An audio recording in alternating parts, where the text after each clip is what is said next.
अस्सलाम वालेकुम, कैसे हैं आप? ठीक है, मैं फ़ातिमा कौसर। मैं उम्मीद करती हूँ कि आप सब बहुत अच्छे होंगे। और आज मैं आपके लिए एक बहुत ही मज़ेदार कहानी लेकर हाज़िर हुई हूँ। इस कहानी का नाम है मछली के मुंह में। मछली के मुंह में तो कहानी सुनने के बाद ही आपको पता चलेगा कि मछली के मुंह में कहानी कैसी है। इस कहानी को लिखा है जुल्फ़कार अली और तस्वीरें इसमें जो तरतीब दी हैं वो शाकिर ख़ान ने तरतीब दी हैं। इस किताब के पब्लिशर्स बुक ग्रुप वाले हैं और तरीन एजुकेशन फाउंडेशन ने ये किताब बुक ग्रुप से खरीदी है। तो आइए अब कहानी शुरू करते हैं। हमें पिकनिक का बहुत शौक़ हुआ। बस फिर क्या था, अम्मी अब्बू को राज़ी किया और समंदर के किनारे जा पहुँचे। गर्मियों में शहर की घुटन के बाद साहिल की ठंडी ठंडी हवा बहुत अच्छी लग रही थी। अम्मी अब्बू तो एक सायादार जगह पर समा, लेकिन बाबर, फातिमा और मैं जूते फेंककर पानी की तरफ दौड़े। अब्बू ने आवाज़ दी, पानी बहुत तेज़ है, रेत पर खेलो। हम तीनों बहुत देर तक साहिल पर खेलते रहे। हमें उस वक्त बहुत मज़ा आता जब हमारे बनाए हुए घरौंदे पानी की छोटी छोटी लहरों से टकराकर धड़ाम से टूट जाते। हमने रंगारंग सिपियाँ और खूबसूरत पत्थर जमा किए, खूब रस्सी भी कूदी, लेकिन कुछ देर बाद दिल उकताने लगा। असल मज़ा तो पानी में खेलने का है। आखिर मुझसे रहा नहीं गया।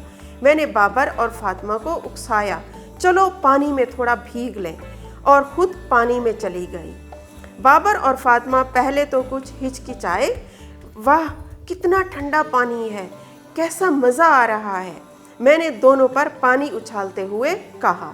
कुछ देर बाद वो भी पानी में आ गए और हम एक दूसरे पर पानी उछालने लगे। फातिमा ने कहा, चलो अपने अपने तैरने के ट्यूब पहनकर पानी में खेलें। हम लहरों के साथ बह गए तो बाबर ने डरते हुए पूछा, ऐसा क्यों ना करें कि रस्सी से अपने ट्यूब आपस में बांध लें। मैंने राय दी और हमने ऐसा ही किया। पहले तो हम साहिल के करीब ही रहे, लेकिन हमें खबर भी ना हुई कि कब हम बहते हुए पानी में दूर निकल गए। आह!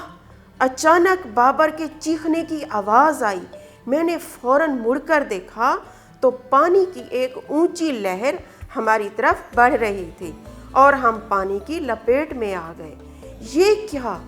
मैं इतनी तेज़ी से कहाँ खिंची चली जा रही हूँ? बाबर और फातिमा कहाँ हैं? मैं ये सोच रही थी कि पीछे से फातिमा की आवाज़ आई, आपा, बाबर, ये क्या हो रहा है? आपा, बाबर के रोने की आवाज़ आई। कुछ समझ में नहीं आ रहा था कि ये क्या हो रहा है। हम कहाँ खींचे चले जा रहे हैं। कभी हमारी रफ्तार कम हो जाती तो कभी तेज़ हो जाती। मैंने अपनी आँखों को पूंछ कर देखा, लेकिन सिवाय एक स्लेटी दीवार के कुछ नज़र नहीं आ रहा था। बाबर और फातिमा की मुसलसल चीखों ने मुझे इतनी ढारस तो थी कि वो कहीं आसपास ही है।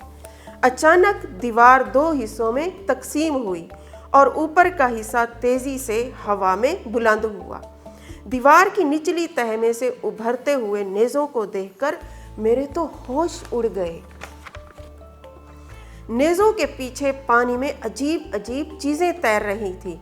कुछ मछलियाँ, लकड़ी का तख्ता और प्लास्टिक के थैले।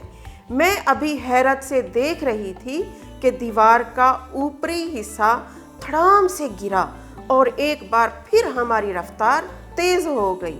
अब मैं समझी, हमारी रस्सी एक बड़ी मछली के मुंह में फंस गई थी। हम मछली के साथ साहिल से दूर गहराई में चले जा रहे थे। जैसे ही मछली का मुंह दोबारा खुला, मैंने रस्सी को छुड़ाने की ज़ोरदार कोशिश की, लेकिन नाकाम रही। मैंने मछली के मुंह में पड़ी हुई चीज़ों पर एक चटती हुई निगाह डाली। सितारा मछली, केकड़े, समुद्री पौधे। मछली का मुंह एक बार फिर बंद हो रहा था। मेरी कुछ समझ में नहीं आ रहा था कि क्या करूं। अचानक एक ऊंची लहर ने मुझे उछाला और मछली के दांत भी अटकी हुई रस्सी निकल आई। मछली यूं आगे निकल गई जैसे कुछ हुआ ही ना हो। हम समंदर में हिचकोले खाने लगे। मैंने मुड़कर देखा तो फातिमा और बाबर अपने अपने ट्यूब में थक्के मांदे पड़े थे। दूर साहिल नज़र आ रहा था और एक कश्ती हमारी तरफ बढ़ रही थी। तो प्यारे बच्चों, कैसी लगी है आपको ये कहानी? लेकिन मैं आपको ये कहानी सुनाने के बाद ये भी कहूँगी कि कभी भी कोई ऐसा काम ना करें कि बाद में आपको पछताना पड़े या आपको कोई तकलीफ़ हो। अल्लाह हाफ़िज़।